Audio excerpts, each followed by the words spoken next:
Hello, how are you today? Today we're going to be reading A Little Spot of Patience, and I have permission to read this by Diane Albert. This is a story by Diane Albert. A Little Spot of Patience. It's a story about how to enjoy waiting. I know, sometimes that can be so hard. So let's find out how we can wait. Hi, we are patience spots. You see them? They have timers and clocks. We are here to help you when you have to wait. We all know that waiting is not easy. It can be really hard when we have to wait for things that we really want, like a birthday, a holiday, right? Everyone has a patience spot, and you want it to grow as big as possible. So it's important that you train it every day. So let's start by doing that. The bigger it becomes, the better you'll be at waiting. You might even enjoy it too, because then your surprise seems so much bigger if you can wait. You can make waiting fun, he says. How can you do that, she says. Grow your patience spot, look. So let's see how they grow their patience spot. There are a lot of situations that require patience. That's true. Look at the trees. Here's a very good example. Some things you may only wait a minute for, and some things you may need to wait years for, like a big apple tree. This is very true. That's why it's good to start training your patience spot right away.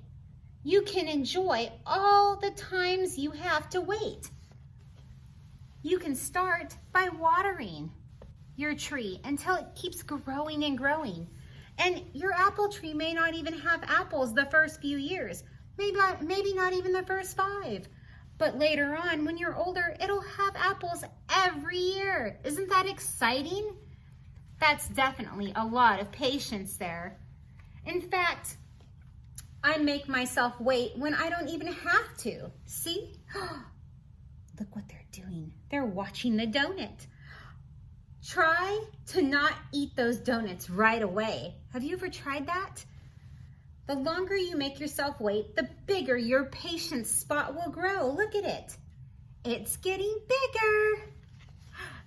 Doesn't it seem like the donuts taste better than usual if you wait just a little longer?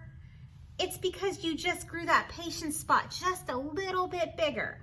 Now, the next time you have to wait, it will be a little bit easier because you can see how waiting actually makes you enjoy things more. And it's true. The more we wait for something, the more we enjoy it. Puzzles are a great way to train our patience spot. In order to solve a puzzle, you have to think a lot, and you can't rush things. Thinking things through and problem solving helps you grow that patience spot. You can see the puzzle here. This one might be a little bit easier because it's all set up by colors, but some of them are very hard. Have you ever tried a 3D puzzle? Those are really hard. I tried a 3D one with dinosaurs in some sort of jungle. It was all green and it took a long time to do. That one took like 3 weeks. That was a really hard puzzle. It took a lot of patience. Coloring is another great way to train your patience spot. And it helps your mind focus on something other than waiting because you can focus on the great artwork that you're making or who you're making it for. Creating any type of art can help you train that patience spot because sometimes our art needs layers. You need to put down a background and then you need to start putting on more layers in order to build the perfect art piece for yourself. When using paint or glue, you have to wait until it dries to touch it. And then sometimes you have to come back and add more layers. While you wait, you can play a game to pass the time or even do some homework. Did you know that baking and cooking can help you train your patience spot? It's true. You can bake or cook.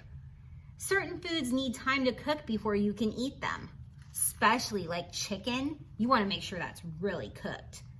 So while you're waiting, play some music, have a dance party. This will make the time pass much faster, because if you sit there and watch it, it's going to seem like it takes forever. You can also train your patient spot by taking some time to make good choices instead of rushing. When we rush, sometimes we make mistakes. Sometimes we get hurt. So by using our patience, it can definitely help us. It'll stop us from making those mistakes and stop us from hurting ourselves or others. It might be cold. What should I wear? See, he's thinking here, and he's thinking ahead so that he doesn't end up freezing cold outside, because it's really windy today, and that means we could freeze. Another way to train our patience spot is by listening. When you're waiting to ask a question, try to listen to what other kids are asking. You might learn something new. You might even get your question already answered, which is awesome, because then you don't even have to ask a question. Yay! Taking turns is a great way to train your patience spot. When you're waiting to use something, watch what someone else is doing. You might learn a new technique, or you might even learn something new from them, because everyone does something different. Sometimes training your patience spot is all about how you look at a situation. I know it can be frustrating when you want to open your presents and you can't right away, but you can use that time to hang out with your friends longer and spend time with them at your birthday. Isn't that fun? Isn't that what it's really about? Spending time with your friends. Because when they're not there, you're gonna miss them. So spend time with your friends at your birthday. Car rides can seem like they just move so slowly, and the time moves slowly, and it takes forever, right? While you wait, try reading a book, enjoy the scenery, play car bingo if you have it.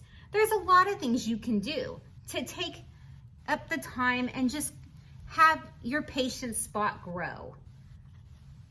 And you can definitely play car bingo with a sibling. It's very fun. I highly suggest it. You can ask if they have seen things on the road. You will spend a lot of time training your patient spot in lines. This is one that parents spend a lot of time doing. Have you ever been to the store with your mom or dad, or even your older sister, brother, cousin, auntie, uncle? You will spend a lot of time training your patient spot in lines. That's where they do. Lines at the doctor's office, at the ice cream store, in the playground, you name it, everywhere there's lines. Try saying hello and making a friend while you're in the line, and even having a conversation with them while you're waiting. Hi, what's your name? Hi, I'm Charlotte, she says. Sometimes waiting in a big line can seem boring, so it's definitely nice to be able to talk with somebody or even think about something else. Nowadays, we definitely have smartphones, so we have something we could do if we were in a line, as long as we're paying attention. When you're bored, it can make you feel a little bit irritated. But did you know that if you choose something to help you while you're bored, it'll take down that irritation and stop you from being so irritated. So instead, let's choose something that'll make your peaceful spot a little bit bigger. So if your line starts here, you might want to start thinking about what kind of things will grow that peaceful spot along with your patient spot. So what kind of things make you feel peaceful? You might, while you're standing there in line, you might think about the different things that make you happy. What things you might do when you leave this line, and what things you can do when you're home. You might want to think about the things that make you feel better. Take in some deep breaths. Pick up the flowers, smell them, and blow out the candle. And repeat that as many times as you need to, if that'll help you relax. Because sometimes when we're in a big line for a long time, it can get really stressful. So definitely use those skills to calm yourself down, or even a fidget. Or choose to be creative. I have a little trick that is so much fun. Repeat after me. Don't look at patience as a daunting chore. Look at patience as a chance to explore. When you have to wait, just look around. Can you find a spot or something round? And look around and see if you can find something round. You can continue this, and you can also see if you can find something that's maybe, look, a ball. There's something around an eye. There's a ball again. And you can name all the things that you see that are around, a tire, a ball, or an eye with a dot. The line starts here, and see, as you're standing in line, you can play this game with other people. This will help your patient spot grow. You can always ask people if they can see anything that's pink or anything that's blue. This is definitely a game that you can play, and kids love playing it too. Okay, your patient spot is ready to grow. How will you train it? I made this fun scavenger hunt of questions to help you. Don't look at your patient spot as a daunting chore. Look at the patient spot as a chance to explore. So at the doctor's office, cross out the things you can find: a pen, a TV, a fish tank, something blue, something yellow, a square, something triangle, something round. Then start looking at the alphabet. Look for something that starts with an A, B, all the way through Z. And then at the restaurant, start looking for a fork, a spoon. Look for different items. Same thing with the car ride. Look for different types of signs or even different license plates for the states. There's lots of things you can do to help your patient spot grow. And I really hope this has helped you, and I hope this gives you good ideas on how to cope with those long, annoying lines or rides over the summer. And I hope you have a great summer using your patient spot.